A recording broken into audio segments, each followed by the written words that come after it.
السلام علیکم۔ آج ہم آپ کو 25ویں روزے کی عبادات و وظائف کے بارے میں بتائیں گے۔ بعد نماز فجر صوم کلمہ تمجید۔ بسم اللہ الرحمن الرحیم۔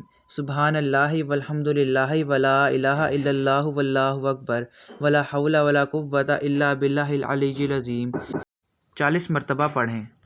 بعد نماز ظہر اللہ تعالیٰ کا پیارا نام یا رحیم 300 مرتبہ پڑھیں۔ بعد نماز عصر اللہ تعالیٰ کا پیارا نام یا ولی الوالی 200 مرتبہ پڑھیں۔ بعد نماز مغرب دعائے مغفرت 25 مرتبہ پڑھیں۔ استغفر اللہ ربی من کل ذنب و اتوب الیہ۔ بعد نماز عشاء صلاۃ التسبیح 4 رکعت نفل 1 مرتبہ پڑھیں۔ صلاۃ التسبیح یہ ہے: سبحان اللہ والحمد للہ ولا الہ الا اللہ واللہ اکبر۔ صلاۃ التسبیح کا طریقہ یہ ہے: 4 رکعت صلاۃ التسبیح کی نیت کیجیے اور اس طرح پڑھیں۔